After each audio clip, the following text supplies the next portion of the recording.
بلا شبہ ان دنوں غزہ کے حالات بہت المناک اور دردناک منظر پیش کرتے ہیں۔ ان حالات میں ہمیں ہرگز مایوس نہیں ہونا چاہیے، کیونکہ بالآخر حتمی طور پر فتح و کامرانی اللہ تعالیٰ نے مومنین کے لیے مخصوص رکھی ہے۔ جس طرح خندق کے موقع پر تمام کفار مل کر مدینہ کا محاصرہ کیے ہوئے تھے، اسی طرح آج عالمی بڑی طاقتیں غزہ کا محاصرہ کر چکے ہیں۔ جیسے غزوہ احزاب کے بعد اللہ تعالیٰ نے مسلمانوں کے لیے مکہ کی فتح آسان کی، اسی طرح اب غزہ کی سختیوں کے بعد اللہ تعالیٰ اسلام کو دنیا بھر میں غلبہ عطا فرمائے گا۔ آج فلسطین کے مسلمانوں کی ثابت قدمی نے دنیا بھر کے مسلمانوں کے اندر ایک نئی بیداری اور ایک نئی جان پیدا کی ہے۔ آج غزہ کے ان حالات کے بعد دنیا بھر کے مسلمانوں کے حوصلے جتنے بلند ہوئے ہیں، گزشتہ کئی سالوں سے یہ حوصلہ ہمیں دیکھنے میں نہیں ملا۔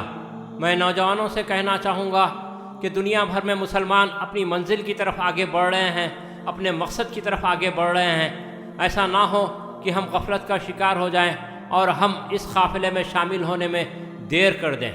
اب وقت آ گیا ہے کہ نوجوان عملی جہاد کی طرف قدم آگے بڑھائیں۔ جلسے جلوسوں میں شریک ہونا یا سوشل میڈیا پہ سرگرم ہونا یہ ہمارے لیے اب کافی نہیں ہے، بلکہ عملی طور پر ہم آگے بڑھیں۔ ہم اپنی زندگی کا ایک بڑا حصہ دنیاوی تعلیم کے حصول کے لیے صرف کرتے ہیں اور اس کے بعد روزگار کے لیے ہم سرگرم ہوتے ہیں۔ اگر ہم قتال فی سبیل اللہ کے لیے سنجیدہ ہیں، اس کی تعلیم اور تربیت حاصل کرنے کے لیے بھی ہمیں وقت نکالنا ہوگا۔ حدیث میں آتا ہے، نبی کریم صلی اللہ علیہ وسلم نے فرمایا کہ مجھے تمام زمین لپیٹ کے بتا دی گئی، کوئی گھر، کوئی خیمہ، کوئی بستی ایسی نہیں ہوگی جس پر میری امت کی حکمرانی قائم نہ ہوگی۔ ہر گھر اور زمین کے ہر حصے پر اللہ کا دین غالب آئے گا، لیکن ہمیں توجہ یہ کرنی ہے کہ اس غلبے میں ہمارا کردار کیا ہوگا۔ جب تک قتال کی تعلیم اور تربیت حاصل کرنے کے لیے ہم آگے نہیں بڑھیں گے، ہمارا کوئی کردار اس غلبے میں نہیں ہوگا۔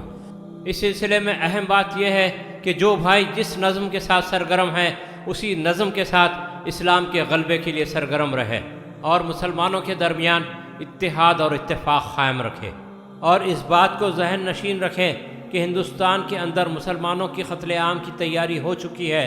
اس کو روکنے کا واحد راستہ قتال فی سبیل اللہ، اس کے علاوہ اس کا متبادل کوئی اور راستہ نہیں ہے۔